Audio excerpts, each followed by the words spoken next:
እግዚአብሔር አምላካችን እናመሰግናለን። ኤፌሶን ምዕራፍ 1 ቁጥር 18 እስከ 23 ያለውን ነው ዛሬ የምናየው። በጌታ ስም አነባዋለሁ። እንደዚህ ይላል፣ ይህም የልቦናችሁ አይኖች ሲበሩ የመጥራቱ ተስፋ ምን እንደሆነ በቅዱሳን ዘንድ ያለው የርስት ክብር ባለጠግነት ምን እንዲሆን ለምናምን ከሁሉ የሚበልጥ የኃይሉ ታላቅነት ምን እንዲሆን ታውቁ ዘንድ ነው ይላል። እግዚአብሔር አምላካችን ሆይ እናመሰግናለን። በመካከላችን አለ። ሁለትም ሶስትም ሆነን በተሰበሰብንበት አንተ በረከትን ሕይወትን አዘ በመካከላችን ለምትመላለስ ጌታ በእኛ መካከል ስላለ እናመሰግናለን። ይህ ጉባኤ በደሜ የተቀደሰ የተዋጀ ነውና ጌታ ኢየሱስ ሆይ ለእያንዳንዳችን እነሆ ከተሰወረ መና መግበን ለነፍሳችን እንደ መህልቅ የሚቀርልን ዘመን አሻጋሪ ይሁንልን።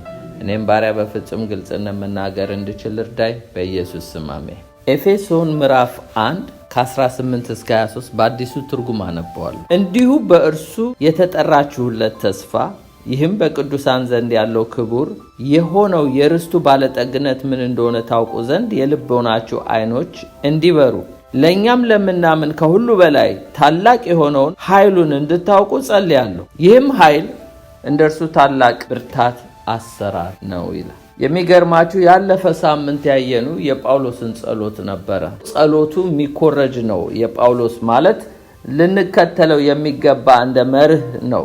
ምክንያቱም ጳውሎስ ብዙ ዶክሶሎጂ ከ3 እስከ 14 ሲናገር ነበረ። እግዚአብሔር በቅዱሳን የሰራውን ስራ አብን፣ ወልድን፣ መንፈስ ቅዱስን እያደናነቀ ሲናገር ቆየና አሁን ለቅዱሳን መጸለይ ጀመረ እና ለቅዱሳን የጸለየላቸው ጸሎት ውስጥ ምስጋና አለው። ስለዚህ ጌታ ኢየሱስ ስላላችሁ እምነት ለቅዱሳን ሁሉ ስላሳያችሁት ፍቅር ከሰማሁበት ጊዜ አንስቶ በጸሎቴ እያስታወስኳችሁ እና ስለእናንተ ምስጋና ማቅረብን አላቋረጥኩም ብሎ ስለ ፍቅራቸውና ስለ እምነታቸው ሲያመሰግን ቆየ። ቀጥሎ ደግሞ ይጸልይላቸው ነበረ። ምንድነው የጸለየላቸው? የክብር አባት የሆነው የጌታችን የኢየሱስ ክርስቶስ አምላክን በይበልጥ ታውቁ ዘንድ የጥበብ የመገለጥ መንፈስ እንዲሰጣችሁ ያለማቋረጥ ጸልያለሁ። የጥበብና የመገለጥ መንፈስ እንዲያገኙ ይጸልይላቸው ነበር። ለምንድነው ይሄ የጥበብና የመገለጥ መንፈስ የሚያስፈልገው? የልቦና አይን እንዲከፈት ነው። በቃ የጥበብ መንፈስ ከመጣ የመገለጥ መንፈስ ከመጣ የልቦና አይናችን መከፈት ይጀምራል። ምክንያቱም የልቦና አይን ደግሞ ሲበራ 4 ነገሮች ይሆናሉ። በዚህ ቦታ ባለፈው ሳምንት አንዱን አይተናል። አሁን ዛሬ 3ቱን ደግሞ አሳያችሁና ከ3ቱ አንዱን ነው የምንካፈለው። የልቦና አይን ሲበራ 4ቱ ነገሮች ምንድናቸው? አንደኛው ያው ሳምንት ያየኑ የክብር አባት የሆነውን የጌታችን የኢየሱስ ክርስቶስን አምላክ በይበልጥ እንድታውቁት ነው። እግዚአብሔር አብን በይበልጥ እንድታውቁት የልቦናችሁ አይን እንዲበራ ያንን የመገለጥና የጥበብ መንፈስ እንዲሰጣችሁ ጸልያለሁ ነው። ሁለተኛው ምንድነው? ከ18 እስከ 23 ጀምሮ ያለው ነው። ይህም የልቦናችሁ አይኖች ደግሞ ሲበሩ የመጥራቱ ተስፋ ምን እንደሆነ እንድታውቁ እንዲሁ በቅዱሳን ዘንድ ደግሞ ያለውን የርስት ባለጠግነት ምን እንደሆነ ለምናምን ከሁሉ የሚበልጠውን ደግሞ የኃይሉን ታላቅነት እንድታውቁ። አንደኛው እንዳልኳችሁ የጌታችን የኢየሱስ ክርስቶስን አምላክና አባት የልቦና አይን ሲበራ በመገለጥ በጥበብ መንፈስ እንዲያውቁት ነው። ሁለተኛው የመጠራታቸው ተስፋ ምን እንደሆነ እንዲያውቁ ነው። ሶስተኛው በቅዱሳን ዘንድ ያለው የርስት ክብር ባለጠግነት ምን እንደሆነ እንዲያውቁ ነው። አራተኛና የመጨረሻው ከሁሉ የሚበልጠው የኃይሉን ታላቅነት እንዲያውቁ ነው። እነዚህ 4 ነገሮችን እንዲያውቁ ነው ጳውሎስ የሚጸልይላቸው። እንግዲህ ለዳኑት ላመኑት በጌታ ላሉ ቅዱሳን ነው ይሄ ጸሎት ያስፈልጋቸው። ዛሬም ለኛ እንግዲህ ያስፈልገናል ማለት ነው።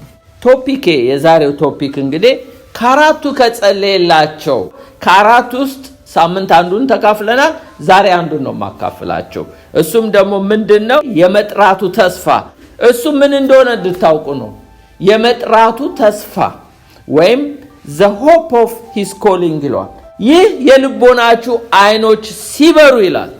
እንዲሁ በእርሱ የተጠራችሁለት ተስፋ ምን እንደሆነ ታውቁ ዘንድ የልቦናችሁ አይኖች እንዲበሩ ጸልያለሁ።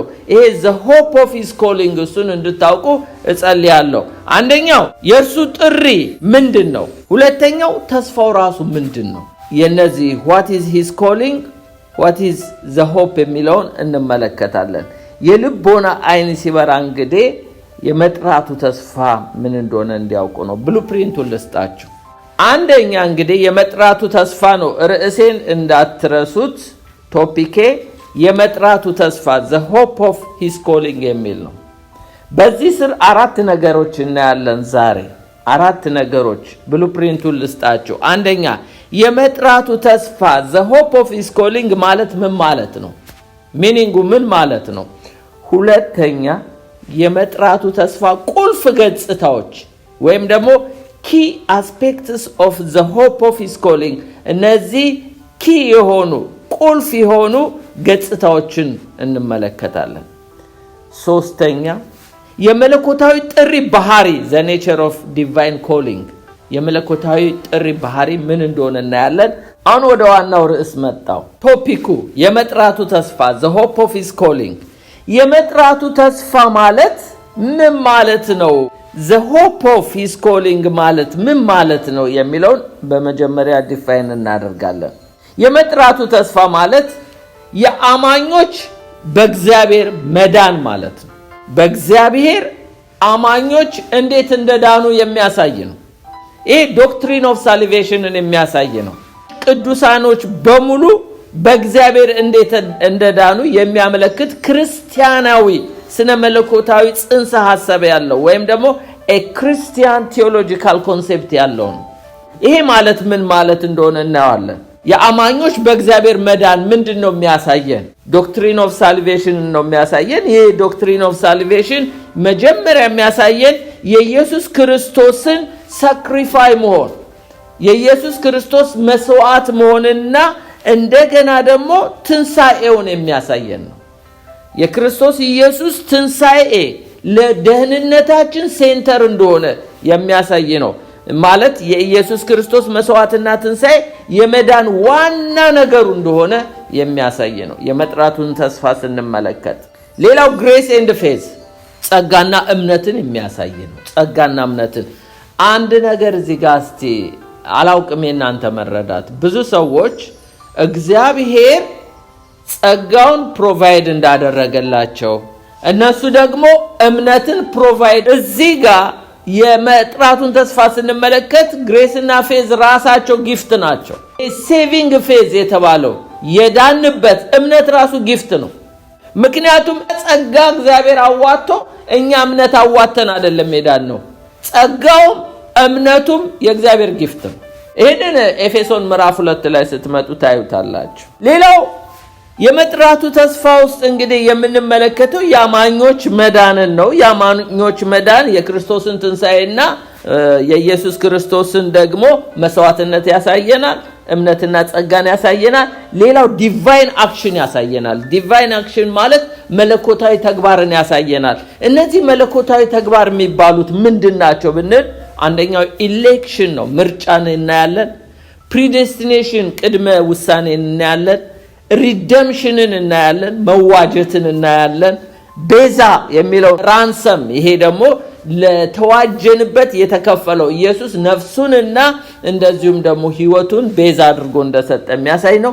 ሌላው ጀስቲፊኬሽንን መጽደቅን እናያለን። ሌላው ሪጀነሬሽን ዳግም መወለድን እናይበታለን። ሌላው ሳንቲፊኬሽን እና የመሳሰሉትን ሁሉ እናይበታለን። ስለዚህ አማኞች በእግዚአብሔር መዳናችን የሚታይበት ነው። እንግዲህ የመጥራቱን ተስፋ ስንመለከት ሁለተኛው ፖይንት የአማኞች በእግዚአብሔር መዳንን እነዚህ ዶክትሪን ኦፍ ሳልቬሽን እንደሚያሳየን ሁሉ ሁለተኛው አማኞች ወደፊት ያላቸውን የክብር ዋስትና ያረጋግጥልናል። እኛ አማኞች በክርስቶስ ኢየሱስ ካመንን በኋላ የሚመጣ ክብር እንዳለ የሚያረጋግጥልን ነው።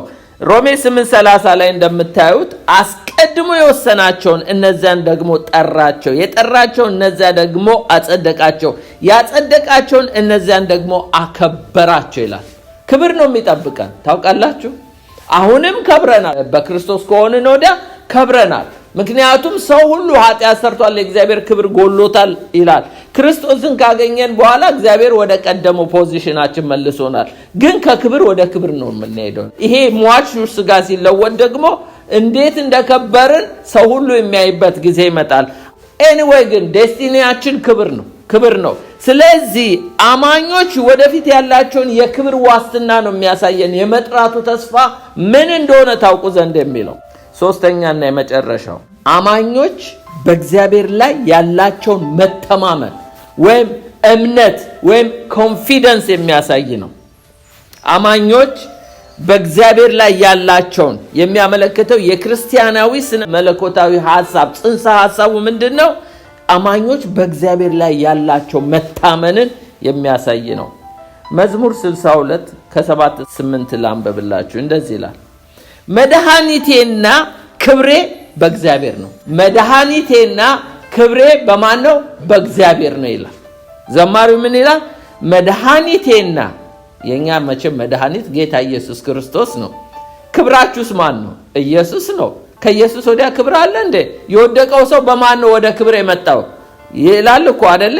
አስቀድሞ የወሰናቸው እነዚያን ደግሞ ጠራቸው፣ የጠራቸው እነዚያን ደግሞ አጸደቃቸው፣ ያጸደቃቸው እነዚያን ደግሞ አከበራቸው። በማን? በክርስቶስ ነው። ስለዚህ ዘማሪው ምን ይላል? መድኃኒቴና ክብሬ በእግዚአብሔር ነው በማንም አይደለም ይላል። የረድኤቴ አምላክ ተስፋዬ እግዚአብሔር ነው። ተስፋችን ማን ነው? እግዚአብሔር ነው። የሕዝብ ማህበር ሁላችሁ በእርሱ ታመኑ፣ ልባችሁ በፊቱ አፍሱ፣ እግዚአብሔር ረዳታችን ነው ይላል። አሜን። መድኃኒቴና ክብሬ እግዚአብሔር ነው። ስትወጡ እንግዲህ እንደሱ እያላችሁ ለእኔ መድኃኒቴ ክብሬ እግዚአብሔር ነው። ኢየሱስ ክርስቶስ ነው ወደ ክብሬ ያመጣል። እንግዲህ የመጥራቱ ተስፋ ምን እንደሆነ በእንደዚህ ዲፋይን ካደረግን ወደ ሁለተኛው በብሉፕሪንቱ መሰረት ወደ ሁለተኛው ፖይንት እመጣለሁ። የመጥራቱ ተስፋ ቁልፍ ገጽታዎችን እናያለን። key aspects of the hope of his calling። የመጥራቱ ተስፋ ቁልፍ ገጽታዎች ምንድናቸው? እነዚህ ገጽታዎችን እናያቸው። የመጀመሪያ የመጥራቱ ተስፋ ጅማሬን ያመለክተናል። ይኸውላችሁ ጥሪም ዲቫይን ኮል እንደገናም ደግሞ ዲቫይን ሆፕ መለኮታዊ ተስፋ ጥሪውም የተጀመረው የት ነው? ኤደን ገነት። የመጀመሪያው ዲቫይን ኮል ሲጠራው እግዚአብሔር ምን አለው? ዘፍጥረት 3:9 ላይ እግዚአብሔርም አምላክን አዳምን ጠርቶ ወዴት ነህ አለው። እርሱም አለ በገነት ድምፅን ሰማው፣ ራቁቴን ስለሆንኩ ፈራው ተሸሸኩ ይላል። ብዙ አይነት ጥሪዎች አሉ በመጽሐፍ ቅዱስ ውስጥ። ካራክተሩን ብንመለከት እግዚአብሔር በስም የጠራቸው ሰዎች አሉ። አሁን እዚህ ራሱ አዳም አዳም ወዴት ነህ አለው አይደል? ሳኦል ሳኦል ለምን ታሳድደኛለህ ብሏል አይደል? አብርሃም በስም ይጠራል እግዚአብሔር። ሌላው ለንስሐ ይጠራል ጌታ፣ ለንስሐ ይጠራል፣ ለአገልግሎት ይጠራል። ጳውሎስና በርናባስን ለጠራዋቸው ስራ ለዩልኝ ሲል እናያለን። ለህብረትም ይጠራል፣ ኢንቫይት ያደርጋል። እግዚአብሔር ኢንቪቴሽን አለው። ግን እነዚህን ሁሉ ጥሪዎች በሶስት ላሳያችሁ፣ በሶስት ጠቅልዬ ላሳያችሁ። አንደኛው ፐርሰናል ኮል። ፐርሰናል ኮል የሚባለው ይሄ በስም የሚጠራው ነው። በስም የሚጠራው ኢሳይያስ 43:1 ላይ እንዲህ ይላል፣ አሁንም ያዕቆብ ሆይ የፈጠረ እስራኤል ሆይ የሰራህ እግዚአብሔር እንዲህ ይላል፣ ተቤዥቻለሁ፣ አትፍራ፣ በስም ጠርቼሃለሁ፣ አንተ የኔ ነህ ይላል። በስም ጠርቼሃለሁ። ይሄ ፐርሰናል ኮል ነው። እግዚአብሔር ያዕቆብን ምን ይለዋል? አሁንም ያዕቆብ ሆይ የፈጠረ ስሙን ጠርቶ ነው። ይሄ ዲቫይን ኮል ነው። ምን ይለዋል? የፈጠረ እስራኤል ሆይ የሰራ እግዚአብሔር እንዲህ ይላል፣ ተቤዥቻለሁ፣ አትፍራ፣ በስምህም ጠርቼሃለሁ፣ አንተ የኔ ነህ ይላል። እግዚአብሔር በስም ይጠራል። በስም ብዙ ሰዎችን ጠርቷል ከመጽሐፍ ቅዱስ ብትመለከቱ። ሌላው ፐርሲስታንስ ኮል የሚባል ነው። ፐርሲስታንስ ኮል ማለት የማያቋርጥ ጥሪ ነው። ይሄ ለንስሐ የሚጠራው ጥሪ ነው። ሁለተኛ ጴጥሮስ 3:9 ላይ ይሄ እግዚአብሔር ፐርሲስታንትሊ አሁንም እንኳን እየተጣራ ነው። ያው ጥበብ በአደባባይ ትጮዋለች፣ ሰዎች ግን ሪስፖንድ ስለማያደርጉ ነው። የእግዚአብሔር ጥበብ የሆነው ክርስቶስ ነው። ምን ይላል? ሁለተኛ ጴጥሮስ 3:9 ላይ ለአንዳንዶች የሚዘገይ እንደሚመስላቸው ጌታ ስለ ተስፋ ቃሉ አይዘገይም፣ ነገር ግን ሁሉ ወደ ንስሐ እንዲመለሱ እንጂ ማንም እንዳይጠፋ ወዶ ስለእናንተ ይታገሳል። እግዚአብሔር በትዕግስት እየጠራ ያለው ምንድነው? ሰው ሁሉ ወደ ንስሐ እንዲመጣ ነው። ይሄ መለኮታዊ ጥሪ ያለው ይታገሳል ሲል ከጥሪ ጋር ነው እንጂ ዝም ብሎ አይደለም። እኛ ሁላችን እኮ ተጠርተን ሄዳን ነው አይደል? በመታገሱ ዛሬ እኮ ጌታ ኢየሱስ ቢመጣ ነገር ሁሉ አከተመ። ግን ስቲል ታግሶ ኃጢአተኞችን ይጠራል። ይሄ ፐርሲስተንስ ኮል የሚባለው። ሌላው ፓወርፉል ኮል አለ። ፓወርፉል ኮል ይሄ ሶስተኛው ፓወርፉል ኮል ለድነት ይጠራናል፣ ለአገልግሎትም ሊጠራ ይችላል። ይሄ በጣም ኃይለኛ ጥሪ ነው። ቀላል ምሳሌ የምናየው አንደኛ ቆሮንቶስ ምዕራፍ 1:9 ላይ ወደ ልጁ ወደ ጌታችን ወደ ኢየሱስ ክርስቶስ ህብረት የጠራችሁ እግዚአብሔር የታመነ ነው ይላል። አሁን ጳውሎስም በደማስቆ መንገድ ላይ ያገኘው ጥሪ ልዩ ጥሪ ነው። ፓወርፉል ነው። በመገለጥ ነው። አይኑ ታውሮ ነው። ለአገልግሎትም ነው፣ ለደህንነትም ነው የተጠራው። ይሄ ፓወርፉል ኮል ነው። እንደዚህ ጌታ የሚያገኛቸው ሰዎች አሉ። እግዚአብሔር በድነትም ይመጣላቸዋል፣ እንደገናም ደግሞ በጥሪ በአገልግሎትም የሚመጣላቸዋል። እያንዳንዳችን መቼም ከሰይጣን መንጋጋ ጌታ ኢየሱስ ሲያወጣን ወደ ልጁ ወደ ጌታችን ወደ ኢየሱስ ክርስቶስ ህብረት የጠራችሁ ይላል። ይሄ ዝም ብሎ አይደለም እኮ እንዲህ ተጠርቶ ሰው እንደሚጠራው እኮ አይደለም የመጣ ነው። አለቅም የሚል ኃይለኛውን እኮ አስሮልን ቀጥቅጦልን ነው እኮ ጌታ መንጭቆ አውጥቶ አንቺ ነሽ አንተ ነህ ተቤዥቻ እያለ በእንደዚህ ዲቫይን ኮል የጠራን ጌታ ነው። ስለዚህ ጌታ በእንደዚህ አይነት ጥሪ ነው የጠራን ለማለት ነው። ስለዚህ እነዚህ ሶስቱ ኮሊንግ እንግዲህ ፐርሰናል ኮል በስም ይጠራል። ይሄ ፐርሲስተንስ ኮል ለንስሐ ሰዎች ታግሶ የሚጠራው ነው። ሌላው ፓወርፉል በመንገዳችን ላይ ጌታ ሞት እረኛችን ሆኖ ሲነዳን በመሃል ጣልቃ ገብቶ የሚጠራን ለድነትም ለአገልግሎትም የሚጠራን ጥሪ እሱ ፓወርፉል ኮል ይባላል። መለኮታዊ ተስፋም የተገባው በኤደን ገነት ነው። ጥሪ ብቻ አይደለም። አዳም ወዴት ነህ ብቻ ሳይሆን ዘፍጥረት 3:15 ላይ ለሰይጣን ምን አለው? ባንተና በሴቲቱ መካከል በዘርህና በዘሯ መካከል ጠላትነትን አደርጋለሁ፣ እሱ ራስን ይቀጠቅጣል፣ አንተም ሰኮናውን ትቀጠቅጣለህ። አዳም ከኤደን ገነት እኮ ሲባረር ተስፋ ቃል ይዞ ነው። ከሴቲቱ ማህፀን ከሴቲቱ ዘር የሚወጣው የእባቡን ራስ ይቀጠቅጣል ተብሎ ይሄን ተስፋ ቃል ይዞ ነው የወጣው። ስለዚህ እግዚአብሔር ጥሪውንም ተስፋውንም የጀመረው በኤደን ገነት ነው። አዳም ከተስፋ ጋር ነው የወጣው። እርግጥ ነው ምናልባት እሱ ኤክስፔክት ያደረገው ከኔ የሚወጣው ምናልባት አቤል ሊሆን ወይም ቃየል እሱ ነው የእባቡን ራስ የሚቀጠቅጥ ብሎ አስቦ ሊሆን ይችላል። እግዚአብሔር ግን ከዘመናት በኋላ እንደሚሆን ማንም ሰው አላወቀውም። ባለፈው ተምረናል። ሚስትሪ ነበረ። በኋላ ግን በዘመን መጨረሻ ላለው ለኛ ተገለጠልን እንጂ ከሴቲቱ ማህፀን የወጣው የናዝሬቱ ኢየሱስ ነው የእባቡን ራስ የቀጠቀጠው። ስለዚህ እንግዲህ አንደኛው ፖይንት እንግዲህ የመጥራቱ ተስፋ ጅማሬ በኤደን ገነት ነው። ሁለተኛው የመጥራቱ ተስፋ የሚለው የመጥራቱ ተስፋ ወይም ደግሞ ሆፕ ኢዝ ጊፍት ነው፣ ስጦታ ነው። እውነተኛ ተስፋ የሰው ልጅ ብሩህ ተስፋ ሳይሆን የእግዚአብሔር ስጦታ ነው። ተስፋ ራሱ ጊፍት ነው። ምን አይነት ስጦታ እንደሆነ አሳያችኋለሁ ከእግዚአብሔር ቃል። ያው ለጸጋው ጥሪና እንደገናም ደግሞ ለእውነተኛው ወንጌል ምላሽ ስንሰጥ የምናገኘው ተስፋ ነው። ዕብራውያን 10:23 ላይ እንዲህ ይላል፣ የተስፋውን ቃል የሰጠው ይላል የተስፋውን ቃል የሰጠው የታመነ ነውና እንዳይነቃነቅ የተስፋችንን ምስክርነት እንጠብቅ ይላል። የተስፋ ቃል የሰጠን ጌታ ነው።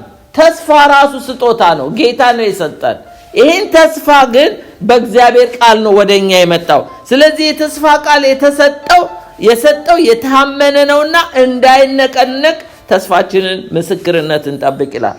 ሌላው ኤርምያስ 29:11 ላይ አሁንም ተስፋ ጊፍት እንደሆነ የሚያሳየን ለናንተ የማስባትን ሐሳብ እኔ አውቃለሁ ይላል። ለሰው ልጆች መቼም የሚያስብ እግዚአብሔር ነው። ስላሰበልንም ነው አንድያ ልጁን የሰጠን። ፍጻሜና ተስፋ እሰጣችኋለሁ። ጊፍት ነው። ተስፋ ጊፍት ነው። ተስፋ ሰጣችሁ ዘንድ የሰላም ሐሳብ ነው እንጂ የክፉ ነገር አይደለም። እግዚአብሔር ተስፋ ሰጪ ነው ወገኖቼ። እኛ ወደፊት እንዲህ ብሩህ ነገር ይገጥመኛል ብለን እንደዚህ በቅዠት ወይም በኢሉዥን ባጉል ተስፋዎች ሳይሆን እውነተኛ ተስፋ ከእግዚአብሔር የምንቀበለው ነው። እሱም ደግሞ እግዚአብሔር በቃሉ የሚሰጠን ነው እና ይሄ ጊፍት እንደሆነ ነው የሚያሳየን የእግዚአብሔር ቃል። ሮሜ 5:5 ላይ በተሰጠንም በመንፈስ ቅዱስ የእግዚአብሔር ፍቅር በልባችን ስለፈሰሰ ተስፋው አያሳፍረንም ይላል። በተሰጠን በእግዚአብሔር ፍቅር እግዚአብሔር ፍቅሩን ሲያፈስ ተስፋውንም በእኛ ውስጥ ማያሳፍር ተስፋ እንደሰጠን የእግዚአብሔር ቃል ይናገራል።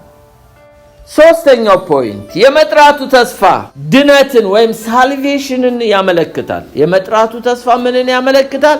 ድነትን ያመለክታል። ደህንነትን ያመለክታል።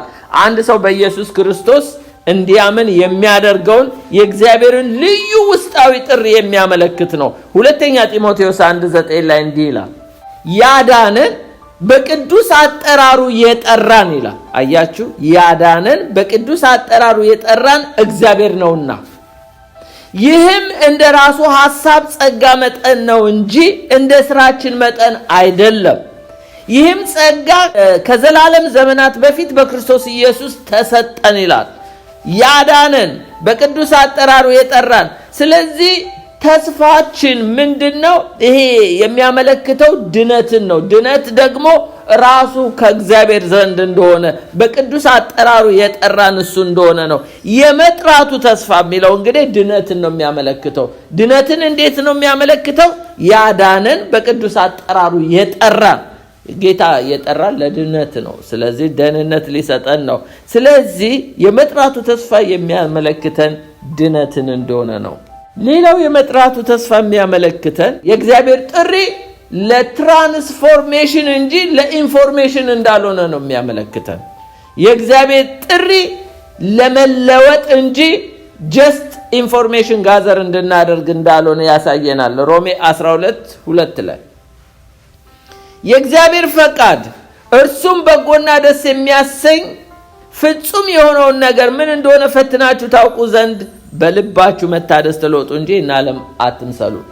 ጌታ እኮ የጠራን ወገኖቼ እንድንለወጥ ነው። ባጭር ቃል ጌታ ሌላ ሰው እንድንሆን ነው ማለት አዲስ ፍጥረት ካደረገን በኋላ የልጁን መልክ እየመሰልን ስንሄድ ትራንስፎርም እየሆንን እየተለወጥን እንድንሄድ ክርስቶስን እየመሰልን እንድንሄድ ነው። በተረፈ ግን ለኢንፎርሜሽን ብቻ አልተጠራንም። ወንጌል እኮ የምንሰማው በመስማት ብቻ ሳይሆን መስማትንማ በጆሮዬ ሰምቼ ነበር፣ አሁን ግን አይኔ አየች ይላል። ስለዚህ ትራንስፎርሜሽን እንዳለበት እንድናውቅ ነው። ሁለተኛ ቆሮንቶስ 5:17 ላይ ስለዚህ ማንም በክርስቶስ ቢሆን አዲስ ፍጥረት ነው፣ አሮጌው ነገር አልፏል፣ እነሆ ሁሉ አዲስ ሆኗል ማለት ተለውጧል ማለት ነው። ስለዚህ የተጠራኑ ለዛ ነው። የመጥራቱ ተስፋ የሚያመለክተን እንግዲህ ኢንፎርሜሽን ላይ ብቻ ሳይሆን በትራንስፎርሜሽንም ላይ እንደሚሰራ ነው። ሌላ የመጥራቱ ተስፋ የሚያመለክተን የመዳን ዋስትና አሹራንስ ኦፍ ሳልቬሽንን ያሳየናል። ዮሐንስ 10:28 ላይ ምን አለ ጌታ ኢየሱስ? እኔም የዘላለምን ሕይወት እሰጣቸዋለሁ፣ ለዘላለም አይጠፉም፣ ከእጄ ማንም አይነጥቃቸውም። የሰጠኝን አባቴ ከሁሉ ይበልጣል፣ ከአባቴ እጅ ሊነጥቃቸው ማንም አይችልም። ስለዚህ ይሄ የመጥራቱ ተስፋ ምንድነው? ድነታችን ጋራንቲ እንዳለው ነው። ማለት ከኢየሱስ ክርስቶስ እጅ ማንም እንደማያወጣን ይሄ አሹራንስ እንዳለው የሚያሳየን ነው። ሌላው የመጥራቱ ተስፋ የሚያሳየን ለዕለት ዕለት ህይወታችን መነሳሳትን ሞቲቬሽን ኦፍ ዴይሊ ላይፍን ያመለክተናል። ማለት ዕለት ዕለት በክርስትና ህይወታችን በታማኝነት ለመኖር በፈተናዎች ለመጽናት እና በንጹህ አቋም ለመኖር የሚያበረታታን ነው። ማለት ክርስትና ህይወቱን እንድንለማመደው የሚያደርገን እንጂ ተጠርቻለሁ ብቻ ብለን ዝም ብለን ሃይማኖተኛ መስለን እንድንመላለስ ሳይሆን በታማኝነት እንድንኖር ያደርገናል። ለዚህ ደግሞ ሞቲቬት የሚያደርገን የእግዚአብሔር ቃል አለ። ፊልጵስዩስ 4:13 ላይ ኃይልን በሚሰጠኝ በክርስቶስ ሁሉን እችላለሁ ስለሚል ሁሉን በሚያስችለን በጌታ እኛም ደግሞ ክርስትና እንድንኖረው ነው የተጠራን። ኢሳይያስ 41:10 ላይ እንዲህ ይላል፣ እኔ ካንተ ጋር ነኝ አትፍራ፣ እኔ አምላክ ነኝ አትደንግጥ፣ አበረታሃለሁ፣ እረዳሃለሁ፣ በጽድቄ ቀኝ ደግፌ ይይዝሃለሁ ይላል። እግዚአብሔር እንድንኖር ያበረታታናል ማለት ነው፣ ክርስትና ላይፍ ስለሆነ። አለበለዚያ ክርስትና ሃይማኖት ይሆንብናል። የመጥራቱ ተስፋ ዕለት ዕለት ህይወትን እንድንኖረው ሞቲቬት የሚያደርገን እንደሆነ የሚያሳየን ነው። የመጥራቱ ተስፋ የወደፊት ክብርና ተሐድሶን ያሳየናል። ፊውቸር ግሎሪ ኤንድ ሪስቶሬሽንን ያመለክተናል። ወደፊት የሚመጣውን ክብር እንደገናም ተሐድሶን ያሳየናል። አንደኛ ጴጥሮስ 5:10 ላይ እንዲላል በክርስቶስ ኢየሱስ ወደ ዘላለም ክብሩ የጠራችሁ የጸጋ ሁሉ አምላክ ለጥቂት ጊዜ መከራ ከተቀበላችሁ በኋላ ራሱ ፍጹማን ያደርጋችኋል፣ ያጸናችኋል፣ ያበረታችሁማል። ማለት ወደፊት ለሚመጣው ክብር ራሱ ጌታ ምን ያደርጋል? በክርስቶስ ኢየሱስ ወደ ዘላለም ክብሩ የጠራችሁ። ይሄም የሚያሳየ ምንድነው? ፊውቸር ግሎሪን እንዳለ ነው። ሌላው ሪስቶሬሽን እንዳለ ነው። የጸጋ ሁሉ አምላክ ለጥቂት ጊዜ መከራ ከተቀበላችሁ በኋላ ራሱ ፍጹማን ያደርጋችኋል፣ ያጸናችኋል፣ ያበረታችሁማል ይላል። ስለዚህ ተሐድሶም ክብርም አለበት። የመጥራቱ ተስፋ ይሄ ጥሪው ይሄንን የሚያመለክት እንደሆነ ነው። በሮሜ 8:19 ላይ የፍጥረት ናፍቆት የእግዚአብሔር ልጆች መገለጥን ይጠባበቃል ይላል። ይሄ ያው ፍጥረት እንግዲህ ለከንቱ ተገዝቷልና በተስፋ ስላስገዛው ነው እንጂ በፈቃዱ አይደለም። ተስፋው ፍጥረት ራሱ ደግሞ ከፍጥረት ባርነት ነፃ ወጥቶ ለእግዚአብሔር ልጆች ወደሚሆነው ክብር ነፃነት እንዲደርስ ነው ይላል። ወደፊት ተሐድሶና ክብር አለ። ይሄ ማለት ምንድነው? በክርስቶስ ኢየሱስ ከክብር ወደ ክብር እየተለወጥን በሄድን ቁጥር እግዚአብሔር ነገር የከበረ ነገር እንዳስቀመጠልን ያሳየናል። የመጥራቱ ተስፋ ከእግዚአብሔር ጋር የጠለቀ ግንኙነት ዲፕ ሪሌሽንሺፕ እንድንፈጥር ያደርገናል። ዲፕ የሆነ ጥልቅ የሆነ ምን ይላል ያዕቆብ 4:8 ላይ ወደ እግዚአብሔር ቅረቡ ወደ እናንተም ይቀርባል።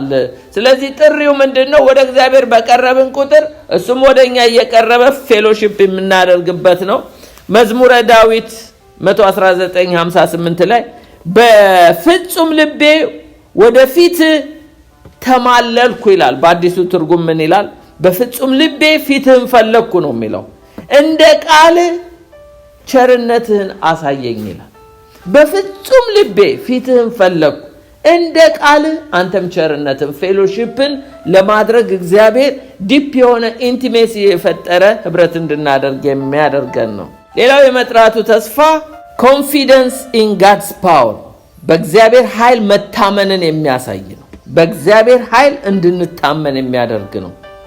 በእናንተ መካከል ስራን የጀመረው እስከ ኢየሱስ ክርስቶስ ቀን ድረስ እንዲፈጽመው ይህን ተረድቻለሁና ይላል። ፊልጵስዩስ 1:6 ላይ እግዚአብሔር ላይ እንድንታመን ተስፋው በእግዚአብሔር ታላቅ ኃይል ላይ ዲፔንድ እንድንሆን በሱ ላይ እንድንመካ የሚያደርግ ነው። ይሄ መጥራቱ ተስፋ በራሳችን ኃይል ላይ እንዳንመካ በእኛም ስራ የጀመረ ራሱ እንደሚጨርሰው እኛ ሳንሆን እሱ ጀምሮ እኛ አይደለን የምንጨርሰው። ጌታ የጀመረውን ጌታ ነው የሚጨርሰው። ታምናላችሁ አይደል? እኔ አልጀመርኩትም ክርስትናም በህይወቴ እኔ አልጀመርኩትም ህይወትን ደህንነትን እሱ እንደጀመረ እሱ ነው የሚጨርሰው። እኔ ምን መሆን ነው? በጌታ ላይ ዲፔንድ መሆን ብቻ ነው የሚጠበቅብኝ። ሁለተኛ ቆሮንቶስ 12:9 ላይ እሱም ጸጋዬ ይበቃሃል፣ ኃይሌ በድካም ይፈጸማል አለኝ። እንግዲህ የክርስቶስ ኃይል ያድርብኝ ዘንድ በብዙ ደስታ በድካሜ ልመካ እወዳለሁ። ስለዚህ በእግዚአብሔር ጸጋ ላይ መደገፍ ነው። በእግዚአብሔር ኃይል ላይ ዲፔንድ የምንሆንበት እንጂ የመጥራቱ ተስፋ በጌታ የተጀመረው በእኛ ያልቃል ብላችሁ እንዳታስቡ እንዳላስብ። ምክንያቱም በሱ የተጀመረ በሱ ነው የሚያልቅ። የኔ ኃላፊነት ምንድነው? በጌታ ላይ መደገፍ ብቻ ነው። ለዚህ ነው እግዚአብሔርም አትፍራ አትደንግጥ እያለ የሚለው። የመጨረሻው የመጥራቱ ተስፋ the hope of his calling፣ ይሄ የተስፋ ፍሬዎችን ያመለክታል። እነዚህ የተስፋ ፍሬዎችን ጥቂት ናቸው ላሳያችሁ። የተስፋ ፍሬዎችን ያመለክታል። የመጥራቱ ተስፋ ራሱ ፍሬዎች አሉት። ተስፋ ፍሬ አለው። እስቲ ተስፋ ፍሬ አለው ተባባሉ። እነዚህ ፍሬዎችን ላሳያችሁ። አንደኛው ተስፋ መጽናናትን ይሰጣል። ተስፋ መጽናናት hope provides comfort። ምንድነው መጽናናትን የሚሰጠን? ኢሳይያስ 41:10 ላይ እኔ ካንተ ጋር ነኝ አትፍራ፣ እኔ አምላክ ነኝ አትደንግጥ፣ አበረታሃለሁ፣ እረዳሃለሁ፣ በጽድቄ ቀኝ ደግፌ ይዘሃለሁ። የሚያጽናና እኮ ነው። ይሄ እኮ የተስፋ ፍሬ ነው። ሁለተኛው ተስፋ መረጋጋትን ይሰጣል። hope provide stability። መረጋጋትን ይሰጣል። ዕብራውያን 10:23 ላይ የተስፋን ቃል የሰጠው የታመነ ነው፣ እንዳይነቃነቅ የተስፋችንን ምስክርነት እንጠብቅ። የታመነ ነው ሲል ስቴብል እንድንሆን የሚያደርግ ነው። ኤርምያስ 9:11 ላይ ያው ቅድም እንዳነበብኩ ለእናንተ የማስባት ሐሳብ እኔ ያውቃለሁ፣ ፍጻሜ ተስፋ ሰጣችሁ ዘንድ ነው፣ የሰላም ሐሳብ ነው። ይሄ እንድንረጋጋ የሚያደርግ ነው። ፕሮቫይድ የሚያደርግልን ስታቢሊቲ ማለት ተስፋ መረጋጋትን ይሰጣል። ሶስተኛው ተስፋ ጥንካሬን ይሰጣል፣ ብርታትን። ሆፕ ፕሮቫይድ ስትሬንግዝ፣ ተስፋ ጥንካሬን ይሰጣል። አንደኛ ጴጥሮስ 5:10 ላይ በክርስቶስ ኢየሱስ ወደ ዘላለም ክብሩ የጠራችሁ የጸጋ ሁሉ አምላክ ለጥቂት ጊዜ መከራ ከተቀበላችሁ በኋላ ራሱ ፍጹማን ያደርጋችኋል፣ ያጠነክራችኋል ማለቱ ነው። ያደርጋችኋል፣ ያጸናችሁማል፣ ያበረታችሁማል። ስለዚህ ሆፕ ስትሬንግዝ ይሰጣል። ኢሳይያስ 40:29 ላይ እንደምታውቁት ለደካማው ኃይልን ይሰጠዋል፣ ጉልበት ለሌለው ብርታትን ይሰጠዋል፣ ይጨምርለታል። ብላቴኖች ይደክማሉ፣ ይታክታሉ፣ ጎበዞች ፈጽመው ይወድቃሉ። እግዚአብሔርን በመተማመን የሚጠባበቁ ተስፋቸው እግዚአብሔር የሆነ ግን ኃይላቸውን ያድሳሉ፣ እንደ ንስር በክንፍ ይወጣሉ፣ ይሮጣሉ፣ አይደክሙም፣ ይሄዳሉ፣ አይታክቱም ይላል። ይህ ማለት ሆፕ ፕሮቫይድ ስትሬንግዝ፣ ጉልበት ይሰጣል። አራተኛው ተስፋ አያሳፍርም። የእግዚአብሔር ተስፋ አያሳፍርም ተባባሉ እስቲ። አዎ በፍጹም አያሳፍርም። እግዚአብሔር ካፉ ይውጣ እንጂ አያሳፍርም። ሮሜ 5:3 ላይ እንዲህ ይላል፣ ይህ ብቻ አይደለም፣ ነገር ግን መከራ ትዕግስትን እንዲያደርግ፣ ትዕግስትን ፈተናም፣ ፈተናም ተስፋን እንዲያደርግ እያወቅን በመከራችን ደግሞ እንመካለን። በተሰጠን በመንፈስ ቅዱስ የእግዚአብሔር ፍቅር በልባችን ስለፈሰሰ ተስፋው አያሳፍርም። የእግዚአብሔር ተስፋ አያሳፍርም። አሜን። ስለዚህ ጌታ መጣለው እንኳን ብሎ የተናገረን ነገር እንደው ለሰው ሄዳችሁ ነግራችሁ ባይመጣ ጉድ ሆናለሁ እኮ የምትሉት አይደለም። አያሳፍርም። ሌላው ተስፋ በእግዚአብሔር መተማመንን ይሰጣል። ሆፕ ጋራንቲ ኮንፊደንስ ኢን ጋድ፣ በእግዚአብሔር መተማመንን የሚሰጥ ነው። ሌላው ፍሬ ምንድነው? ኤርምያስ 17 ላይ እንደዚህ ይላል፣ ቁጥር 7 እና 8 ታውቁታላችሁ። ኤርምያስ 17 ቁጥር 7 እና 8 በእግዚአብሔር የታመነ ኮንፊደንሱን ነው የሚናገረው። እምነቱ እግዚአብሔር የሆነ ሰው ብሩክ ነው ይላል። በውሃ አጠገብ እንደተተከለ በወንዝ ዳር ስሩን እንደሚዘረጋ፣ ሙቀት ሲመጣ እንደማያፈራ፣ ቅጠሉም እንደሚለመልም፣ በድርቅ ዓመት እንደማይሰጋ፣ ፍሬውም እንደማያቋርጥ ዛፍ ነው ይላል። ልክ በወንዝ ዳር እንደተተከለ ዛፍ ነው። ምክንያቱም ዝናብ ሙቀት ከመጣ አይፈራም። ለምን? ኮንፊደንስ አለው። ለምንድነው ኮንፊደንስ? በእግዚአብሔር ነው እምነቱ። መዝሙር 1 ላይ ነው አይደለ እንዴ? በወንዝ ዳር እንደተተከለ ዛፍ ነው የሚለው። ስለዚህ ተስፋው ኮንፊደንስ የሚሰጠን በምንድነው? በእግዚአብሔር ላይ እምነታችን ከሆነ ድርቅ ቢመጣ እጠወልጋለሁ ብለን አንፈራም። የመጨረሻው ተስፋ ደስታን ይሰጣል። ተስፋ ደስታን ይሰጣል። hope gives glory። ሮሜ 15:13 ላይ የተስፋ አምላክ በመንፈስ ቅዱስ ኃይል በተስፋ እንድትበዙ በማመናችሁ ደስታና ሰላም ሁሉ ይሙላባችሁ ይላል። አሜን። ተስፋ ደስታን ይሰጣል፣ ሰላምንም ነው የሚሰጠው። ደስታንም ሰላምንም ይሞላብናል። እግዚአብሔር ተስፋ ሲሰጣችሁ ደስ ብሏችሁ አታውቁም? አንዳንዴ ትንቢት ሲነገርልን በጉባኤ እንዲህ ልጅ ሆይ እንዲያደርግልሻለሁ እንደዚህ ብሎ ጌታ የሆነ ተስፋ ቢሰጠን ልባችን ደስ ይለዋል አይደለ? ወደ ሶስተኛው ፖይንት መጣው። ብሉፕሪንቱ መሰረት የሶስተኛው ፖይንት እንደዚህ የሚል ነው። የመለኮታዊ ጥሪ ባህሪ ኔቸሩ ምን ይመስላል? the nature of divine calling። ባህሪው የመለኮታዊ ጥሪ ባህሪ አለው። ባህሪው ምን ይመስላል? ኔቸሩ ምን ይመስላል? እነዚህን ፖይንቶች እናያለን። ጥሪ በጌታ ነው። እስቲ ጥሪ በጌታ ነው ተባባሉ። በተለይ ጌታ የሚጠራቸው ሰው ያው ሙታን ድምጼን ይሰማሉ ስለሚል ጌታ ከጠራ ማይሰማ የለም እና ማቴዎስ 4:21 እስከ 22 ታውቁታላችሁ። እናንተ አንብቡት። የዘብዴዎስ ልጆችን እንደጠራቸው አባታቸውንም መረባቸውንም ጥለው እንደተከተሉት ነው የምናየው። ግን አንደኛ ቆሮንቶስ 7:22 ላንብብላችሁ። አንደኛ ቆሮንቶስ 7:22 ላይ ባሪያ ሆኖ በጌታ የተጠራ የጌታ ነፃ ነው ይላል። እንዲሁ ነፃ ሆኖ የተጠራ የክርስቶስ ባሪያ ነው ይላል። ባሪያ ሆኖ በጌታ የተጠራ ጥሪ በጌታ ነው። ባሪያም ሆኖ ጨዋም ሆኖ ጥሪ በማን ነው? በጌታ ነው። ኔቸሩ ጥሪ በጌታ ነው። የጥሪው የመለኮታዊ ጥሪ አንዱ ባህሪ ተፈጥሯዊ ባህሪው ምንድነው? ጥሪ በጌታ ነው። ሁለተኛው ጥሪ ለኃጢአተኞች ነው። ጌታ ኢየሱስ ምን አለ? ማቴዎስ 9 ላይ ጥሪ ለኃጢአተኞች ነው። የመጀመሪያው call is by the Lord፣ ሁለተኛው call is for sinners። ማቴዎስ 9:12 ላይ ኢየሱስ ምን አለ? ኢየሱስም ሰምቶ ህመምተኞችን እንጂ ባለጤነኞችን ባለመድኃኒት አያስፈልጋቸውም፣ ነገር ግን ሄዳችሁ ምሕረትን እወዳለሁ መስዋዕትን አይደለም ያለው ምን እንደሆነ ተማሩ ካለ በኋላ ኃጢአተኞችን ወደ ንስሐ እንጂ ጻድቃንን ልጠራ አልመጣሁም አለ። ጌታ ኢየሱስ እኔ ልጠራ የመጣሁት ለማን ነው አለ? ኃጢአተኞችን ነው አለ። ጥሪ በጌታ ነው። ለዚህ ነው ሳኦል ሳኦል ለምን ታሳድደኛለህ አለው። ለምን? ጥሪ በጌታ ስለሆነ ነው። ራሱ ጌታ ኢየሱስ የተገናኘው። ሌላው ኔቸር ጥሪ በወንጌል ነው። መለኮታዊ ጥሪ በወንጌል ነው። ሁለተኛ ተሰሎንቄ 2:14 ላይ ለዚህም የጌታችን የኢየሱስ ክርስቶስ ክብርን ለማግኘት በወንጌላችን ጠራችሁ ይላል። ጥሪ በወንጌል ነው። በወንጌላችን ጠራችሁ called you by our gospel ነው የሚለው ጳውሎስ ሁለተኛ ተሰሎንቄ።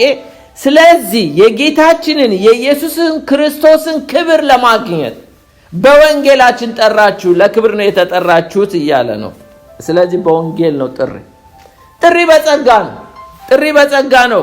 the call is by grace። ሶስተኛው the call is in the gospel ነው። ይሄ the call is by the grace ነው የሚለው ገላትያ 1:6 እንደምታውቁት በክርስቶስ ጸጋ እናንተን ከጠራችሁ ከእርሱ ወደ ልዩ ወንጌል እንዲሁ ፈጥናችሁ እንዴት እንዳለፋችሁ እደነቃለሁ ይላልና በግሬስ እንደሆነ የሚያሳይ ነው። ሌላው ጥሪ ያለ ጸጸት ነው። ጥሪ ያለ ጸጸት ነው። God's call without regret። ሮሜ 11:29 ላይ እንዲላል እግዚአብሔር በጸጋው ስጦታና በመጥራቱ አይጸጸትም ይላል። ታውቃላችሁ በመጽሐፍ ቅዱስ ውስጥ እግዚአብሔር የተጸጸተባቸው ጊዜያቶች አሉ።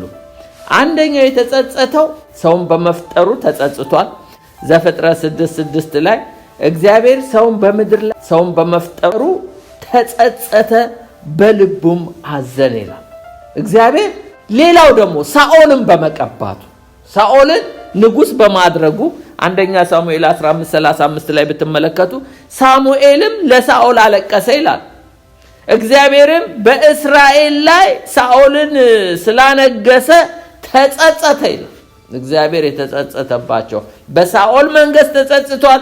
ሰውን በመፍጠሩ ተጸጽቷል። ሌላ ሶስተኛ ሰው አንድ ጊዜ ዳዊትን አንቀሳቀሰው ይላል። ማን? ሰይጣን አንቀሳቀሰው። በኋላ ባንቀሳቀሰው ጊዜ ያው የሰይጣንም ሪቫይቫል እንዳለ እንድታውቁ ነው። ማን እንደሚያንቀሳቀሰን ማወቅ አለብን። እና ካንቀሳቀሰው በኋላ ህዝብ ቆጠራ ሄደ። በመጨረሻ እግዚአብሔር አዘነበት እና ቹዝ ዘ ቤስት አለው። የ3 ዓመት ረሃብ ነው የምትመርጠው ወይስ የ3 ወር ጦርነት ነው የምትመርጠው ወይስ የ3 ቀን ቸነፈር? ቹዝ ዘ ቤስት አለው። ከሶስቱ አንዱ ምረጥ አለው። ዳዊት በሰው እጅ ከመወድቅ ባንተ እጅ ልውደቅ አለ። የ3 ቀን ቸነፈር ታውቁታላችሁ። ኮቪድን ስንትና ስንት 70,000 ህዝብ ነው የጨረሰው እዚህ ቦታ 70,000 አንድ መልአክ ተልኮ 70,000 ጦርነት ይቅርብኝ አለ። በ3 ወር ጦርነት እኔ ደም መፋሰስ ማየት አልፈልግም አለ። ረሃብም አትላክብኝ አለው። ያውም የ3 ዓመት ረሃብ አይታችኋል በኤልያስ ዘመን ህዝብ እንዳለቀ። አሁን ግን አለ እኔ ቸነፈሩ ይሻለኛል። በቸነፈር ሲመታው ጊዜ የሚገርማችሁ 70,000 ህዝብ አለቀ። እግዚአብሔር አየና ተጸጸተ ይላል። አንደኛ ክሮኒክል ዜና ምዕራፍ 21 ከ12 እስከ 15 አንብቡት። የሚገርማችሁ ተጸጸተ። እግዚአብሔር የተጸጸተባቸው ጊዜያቶች አሉ። ግን ይላል እዚህ ጋር በጸጋው ስጦታና ሰውን በመጥራቱ አይጸጸትም ይላል። በጸጋው ስጦታና በመጥራቱ አይጸጸትም። አሁን ታውቃላችሁ እግዚአብሔር ብዙ ሰዎች ላይ ጸጋውን አፍሷል። ወይኔ ለምን ሰጠውት ብሎ አይጸጸት።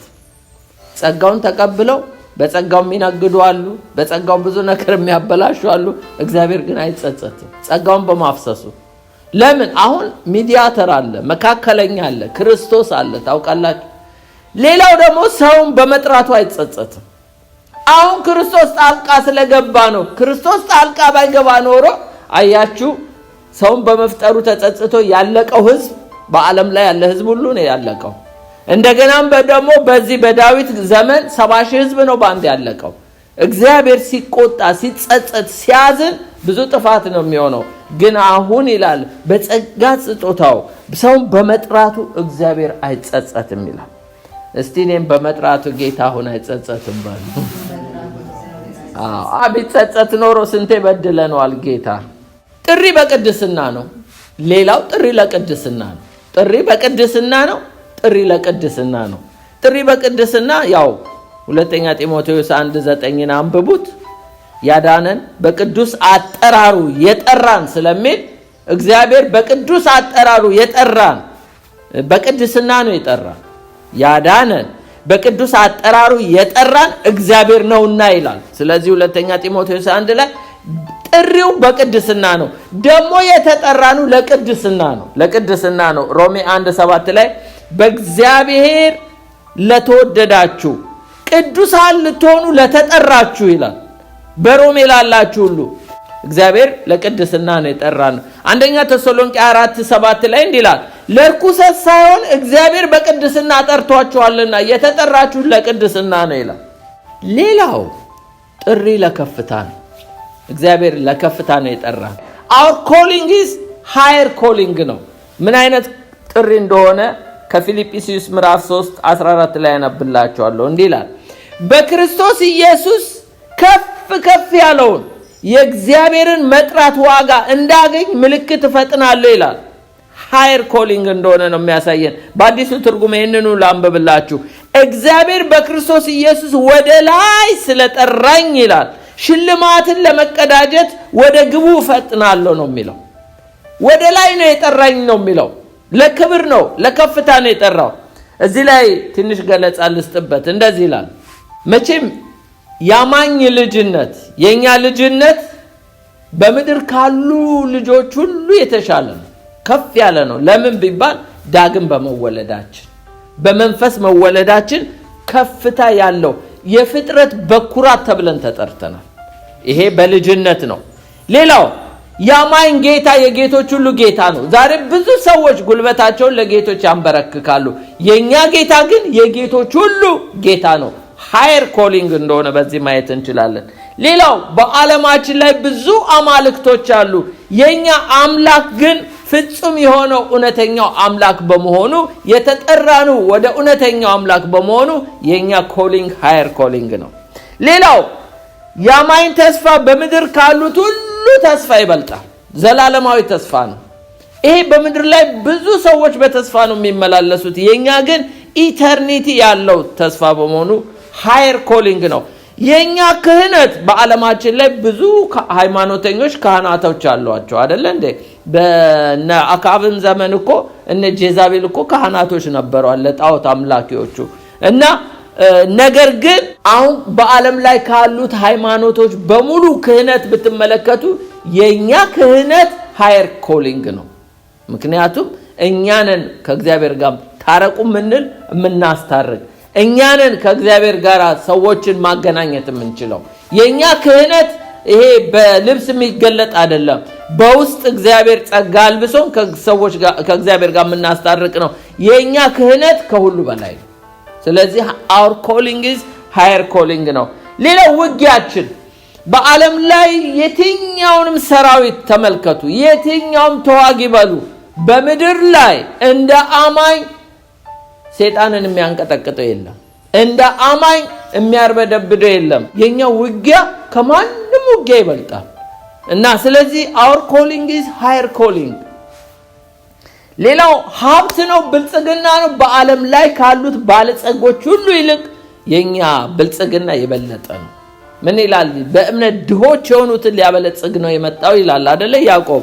ሌላው ዕውቀት ከፈለጋችሁ ደግሞ በዓለም ላይ ካሉ ጠበብቶች ጠቢባን ሁሉ እግዚአብሔር ከነዚህ ሁሉ ጠቢባን ሰውሮ ለኛ ለሕፃናቶች የገለጠው ዕውቀት ማንም ሰው የማይደርስበት ዕውቀት። ይሄ ሰማያዊ ሚስጥር የመንግስትን ሚስጥር እንድናውቅ የተፈቀደልን ነው። ስለዚህ our calling is higher calling ነው። ስለዚህ ጥሪያችን ከፍታ ያለው ነው። ሌላው ጥሪ በአንድ ተስፋ ነው።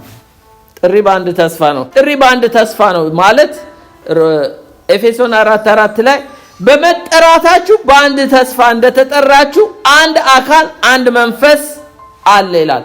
ማለት ብዙ ነገሮች ተስፋ የምናደርገው ነገር የለም። እኛ ጥሪያችን ተስፋችን አንድ ነው። እሱም በክርስቶስ ውስጥ ያለ ነገር ነው። ብዙ ነገሮችን ተስፋ እናደርግም። አንደኛ ጌታ ኢየሱስ እመጣለሁ ወስዳችኋለሁ ብሎናል። ተስፋችን ክርስቶስ ነው። ሌላ ተስፋ የምናደርገው ነገር የለም። ሌላው ጥሪ ለህብረት ነው። call is for fellowship። ጥሪ ለህብረት ነው። አንደኛ ቆሮንቶስ 1:9 ላይ ወደ ልጁ ወደ ጌታችን ወደ ኢየሱስ ክርስቶስ ህብረት የጠራችሁ ይላል። ጥሪ ለህብረት ነው። ከእግዚአብሔር ጋር ነው ህብረታችን ከልጁ ከኢየሱስ ክርስቶስ ከእግዚአብሔር አብ ጋር ከመንፈስ ቅዱስ ጋር ነው። አንደኛ ቆሮንቶስ 1:9 ላይ ወደ ልጁ ወደ ጌታችን ወደ ኢየሱስ ክርስቶስ ህብረት የጠራችሁ እግዚአብሔር የታመነ ነው ይላል። ጥሪ ለአርነት ነው። call is for liberty። ያኛው call is for fellowship ነው። ይሄ liberty ለነጻነት ነው። ገላትያ 5:13 ወንድሞች ሆይ እናንተ ለአርነት ተጠርታችኋል ይላል። ለአርነት ነው ጥሪያችሁ። ብቻ አርነታችሁ ለሥጋ ምክንያት አይስጥ፣ ነገር ግን በፍቅር እርስ በርሳችሁ እንደ ባሪያዎች ሁኑ።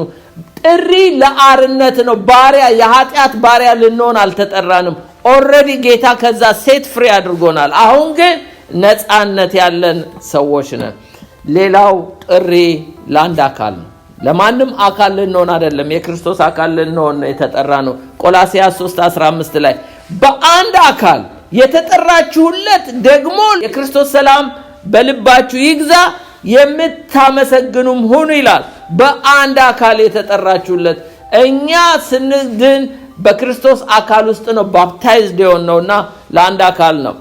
ሌላው ጥሪ ለዘላለም ሕይወት ነው። የተጠራነው ለዘላለም ሕይወት ነው። አንደኛ ጢሞቴዎስ 6:12 ላይ መልካሙን የእምነት ገድል ተጋደል፣ የተጠራህለትንም በብዙ ምስክሮች ፊት መልካምን መታመን የታመንክለትን የዘላለምን ሕይወት ያዝ ይለዋል። ስለዚህ ለጢሞቴዎስ የተጠራው ለዚህ ለዘላለም ሕይወት ነውና ስለዚህ ተጋደል ይላል። ሌላው ጥሪ ለማጽደቅ ነው።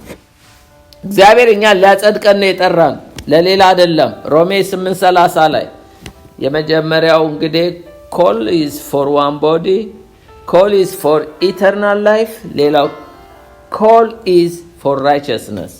ሮሜ 8:30 ላይ አስቀድሞ የወሰናቸውን እነዛን ደግሞ ጠራቸው። ለምንድነው የጠራን? የጠራቸውን እነዛን ደግሞ አጸደቃቸው። ለማጽደቅ ነው የጠራን።